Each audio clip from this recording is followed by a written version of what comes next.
Merci Madame la Présidente. Merci aux enfants de Montrosailles qui ont déjà œuvré et qui ont offert à la Présidente un beau livre. Merci pour votre venue et pour l'engagement de l'équipe à leur côté.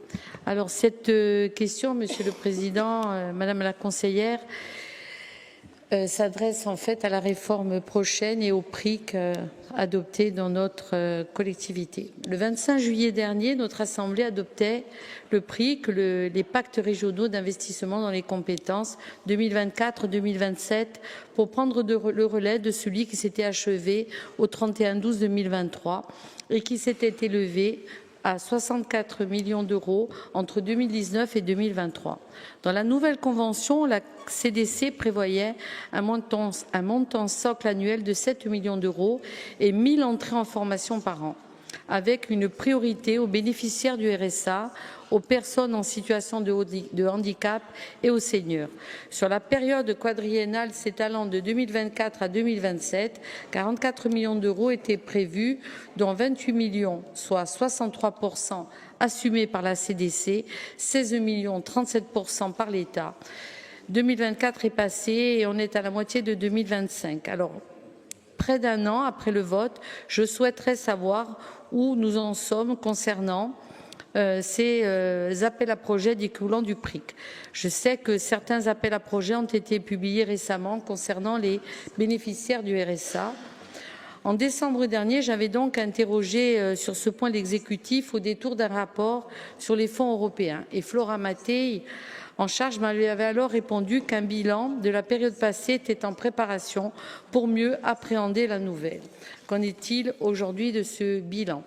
Monsieur le Président, quand pouvons-nous espérer avoir une déclinaison concrète du PRIC ainsi que le lancement d'appels à projets? C'est, je le rappelle, un enjeu important dans une île qui aspire à tendre, et c'est normal, vers l'adéquation entre l'offre de formation et les besoins du monde économique en termes d'emploi. Et un enjeu important également au titre des compétences en matière de formation dont la collectivité de Corse est déjà dépositaire. Je suis certaine que la conseillère en charge de ce dossier, nouvellement élue, saura pourvoir et apportera des solutions. Par ailleurs, je souhaiterais savoir comment la collectivité va intégrer la réforme du financement de l'apprentissage dans les premières mesures entreront en vigueur au 1er juillet. À compter de cette date, la participation forfaitaire des employeurs, fixée à 750 € par contrat d'apprentissage pour les diplômes de niveau 6 et 7, Bac+3 et au-delà, sera effective. Les CFA seront chargés de recouvrer cette participation financière obligatoire. Parallèlement, s'appliquera une minoration de 20% au niveau des prises en charge et des formations dispensées à plus de 80% en distanciel, tout comme une proratisation journalière et non plus mensuelle au niveau des prises en charge, afin de financer les coûts réels de la formation actant pour tout mois commencé et dû. Enfin, si actuellement les nouveaux de prise en charge sont versés par les OPCO selon un cadencement de 3 versements, 40%, 30% et 30%, il y en aura désormais pour la dernière année du contrat un solde de 10% pris sur le 3e versement, avec une priorisation sur les métiers du haut tension. Sommes-nous sûrs que les métiers du haut tension qui vont être élaborés correspondront aux attentes de notre territoire au niveau des entreprises et des bénéficiaires?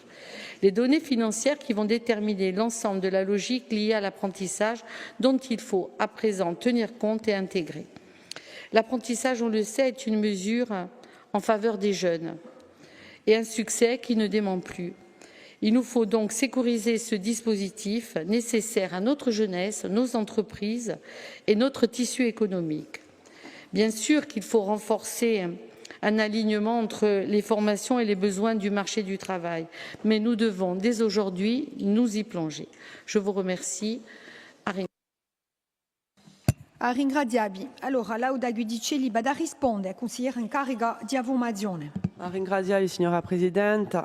Madame la conseillère, je vous remercie pour votre question qui va me permettre de faire un point d'étape, vous l'avez dit, 1 an après, avec des premiers indicateurs plutôt positifs. Donc le nouveau pacte régional d'investissement dans les compétences a été adopté par votre Assemblée en juin 2024. Il a été signé avec l'État en septembre 2024 afin de pouvoir renforcer les actions en faveur des publics les plus éloignés de l'emploi et il constitue un levier structurant pour former, qualifier, insérer et accompagner ces publics tout en répondant aux besoins du tissu économique. Vous le rappelez dans votre question, sur la période 2024-2027, un budget prévisionnel de près de 44 millions d'euros est mobilisé, cofinancé par l'État à hauteur de 37% et de 63% pour notre collectivité.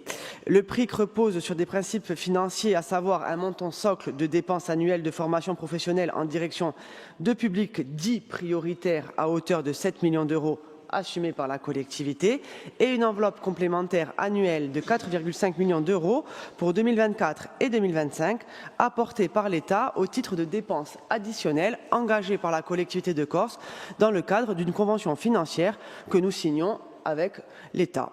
Le PRIC, vous l'avez dit, s'adresse en priorité donc aux jeunes sans qualification, aux bénéficiaires du RSA, aux travailleurs en situation de handicap, mais également au public dit senior. 1 an après son adoption, un bilan positif peut être dressé. Le montant financier inscrit dans le cadre du PRIC au titre de 2024 donc, a bien été engagé. En effet, près de 21 millions d'euros ont été programmés par la collectivité de Corse, dont plus de 15 millions pour la programmation d'actions de formation, notamment dans les secteurs sanitaires et sociaux, mais également autour d'actions annexes telles que la rémunération des stagiaires et l'aide à la formation.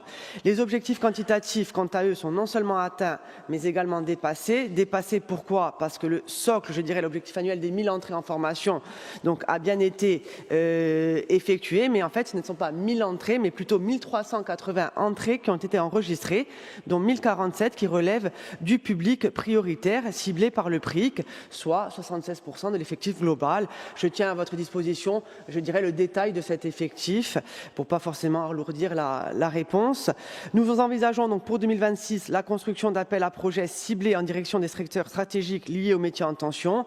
Cet appel à projets complémentaire à l'offre mise en place dans le cadre du programme régional de formation permettra d'adapter encore davantage l'offre de formation aux besoins des entreprises concernés, surtout premier acteur, tout en sécurisant évidemment les parcours professionnels de ces publics prioritaires. S'agissant du financement de l'apprentissage, la réforme applicable à partir du 1er juillet 2025 marque une évolution importante du financement et de la gestion des contrats d'apprentissage. Elle s'articule autour de principes suivants. Donc, premièrement, la participation obligatoire de l'employeur, vous l'avez dit, par exemple, le versement d'une participation forfaitaire de 750 € pour chaque nouveau contrat d'apprentissage de niveau Bac+3 à Bac+5 et en même temps, si l'apprenti change d'entreprise en cours de formation, l'entreprise d'accueil elle-même devra payer une participation réduite, mais quand même à hauteur de 200 €. Autre principe, la proratisation du financement au jour près, avec entre autres un financement ajusté à la durée réelle du contrat. Sa mise en place aura un impact direct forcément sur la trésorerie des CFA afin d'éviter un trop perçu en cas de rupture de contrat.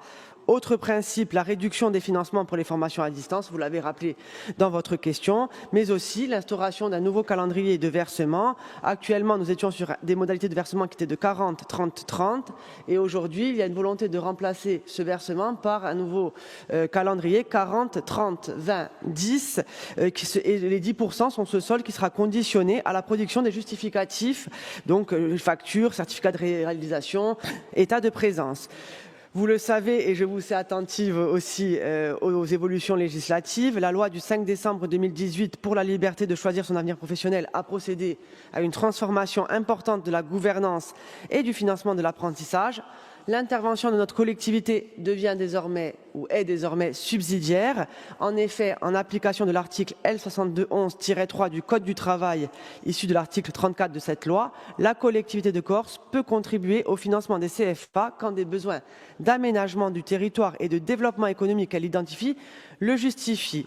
Depuis cette loi, malgré tout, la collectivité poursuit l'accompagnement de la formation par l'apprentissage, mais ne peut plus intervenir dans le financement des coûts de formation. Cela représente près de 900 000 € de financement par an mobilisés par la collectivité de Corse en faveur de l'apprentissage en 2024, auquel évidemment s'ajoute l'aspect soutien à la modernisation des plateaux techniques.